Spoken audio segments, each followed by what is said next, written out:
This morning, ransom note details revealed in the abduction of Nancy Guthrie, details that could prove it's legitimate, but still no proof of life from the 84-year-old. Now 6 days after her abduction, her son pleading for her abductor to speak with the family. This morning, maybe the most closely watched training run in Olympic history. Olympic great Lindsey Vonn back on the slopes just days after a complete rupture of her ACL.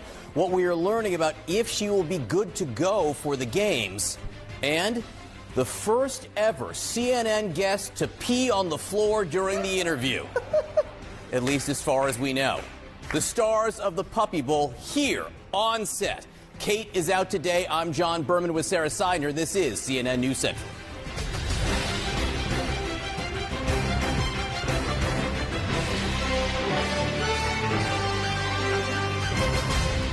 This morning, chilling new details about the purported ransom note sent and the disappearance of Nancy Guthrie. The mother of Today's Show host Savannah Guthrie, as the family makes a new plea to whomever abducted her. At least 3 media outlets received ransom notes this week. The FBI says one of them included 2 deadlines.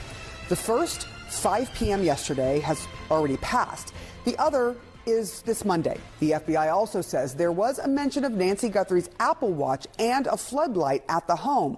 Among the outlets that received the notice, TMZ, whose founder, Harvey Levin, told CNN the letter indicated Nancy is okay but scared, and that the family will have no way of contacting her captors or captor.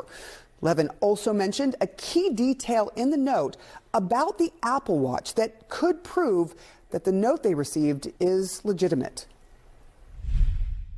They do mention an Apple Watch, as the FBI said, and they do mention the floodlight, the damaged floodlight. There is something else. And it is the placement of the Apple Watch, which has not come out. And if that placement is accurate, I'm sure that is something that puts this letter on the FBI's radar. They began the letter by saying that that Nancy is okay but scared. So they say she is okay, and also that she's aware of the letter and the demands. It is heartbreaking hearing that. We're also hearing from the family who are desperate for proof of life. Nancy Guthrie's son issued another appeal on social media to her abductors. Whoever is out there holding our mother, we want to hear from you. We haven't heard anything directly. We need you to reach out, and we need a way to communicate with you so we can move forward. But first, we have to know that you have our mom.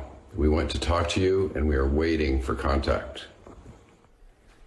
CNN's Maribel Gonzalez is live outside Nancy Guthrie's home in Pima County, Arizona. What are you learning is the latest from your vantage point?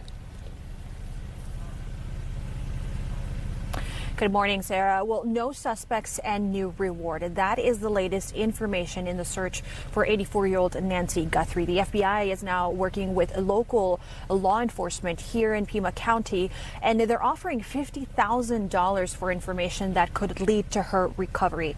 Now, authorities also presented a timeline, what they believe happened in this case. Now, it showed, among other details, that Nancy was dropped off here at her home on Saturday evening, and then at around 1:47 a.m., her doorbell camera was disconnected.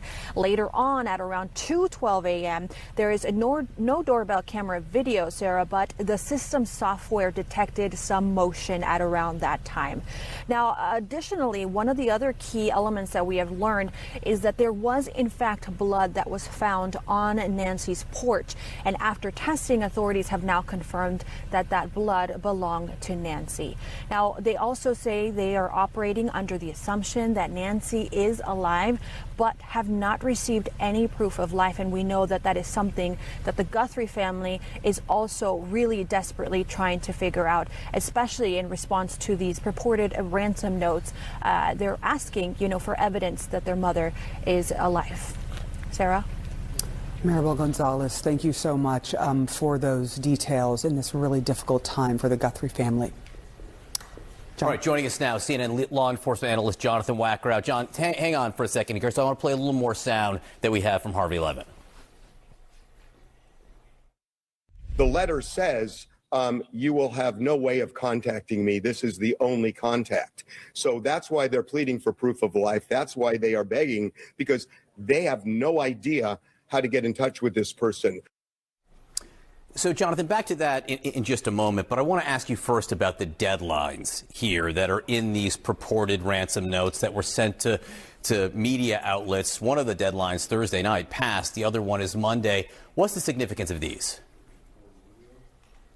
Well, listen, this is a tactic by, the hostile actor or the person that, potentially has abducted Miss Guthrie. It's establishing this sense of urgency with the progressive consequences of not meeting those deadlines. We now know that there is a deadline on Monday, and we already passed by last night's deadline. So all of this, John, is done by intent, right? The abductor wants to create this sense of urgency to force the family to make this decision to pay a ransom.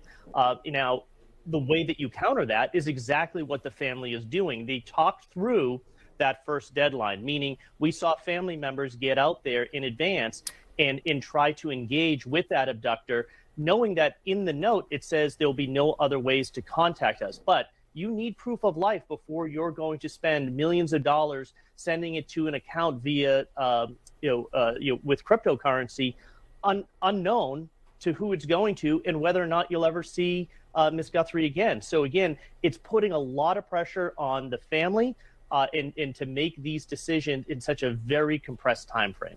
Yeah, and explain again in more detail why we saw this new video from the family last night, I guess presumably as one of those deadlines was passing. Yeah. John, these public family appeals, we now have seen two of them, are typically seen when the internal leads just aren't there and time is critical. And this case fits that criteria. We already know that we have two time markers with this ransom note. And really what they're trying to do is have the family appeal directly and characterize Miss Guthrie in this, in a way that, it would appeal emotionally, potentially, to the abductor, categorizing her as a mother, as a grandmother, as a human.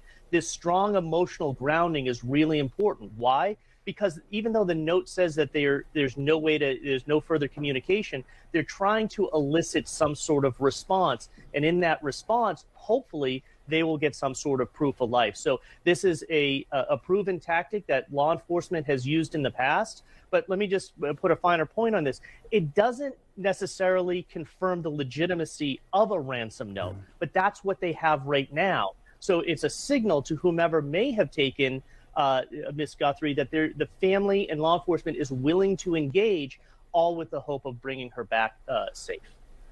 And Jonathan, the blood splatter, the fact of it is obviously notable, but what can be gleaned from it?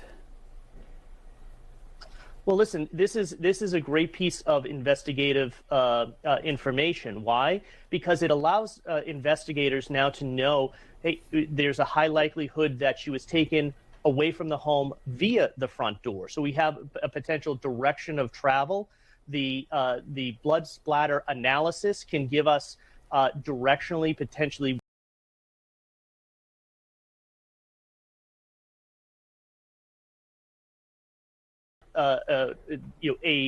the primary piece of evidence, but it's another data point that then matches against some of the timeline material that we have established. Again, another tool in this that investigators are utilizing to find Miss Guthrie. And obviously they need anything they can get at this point. Jonathan Wackrow, thank you so much for helping us understand all of these new details. Sarah? All right, thank you so much, John. Happening right now, high-stakes talks between the United States and Iran after President Trump's threats to launch military strikes. We have new details from inside the room where those talks are taking place. Plus, new video shows the moments a Mercedes crashes through the Detroit airport terminal. What happened leading up to this, and where is that man now?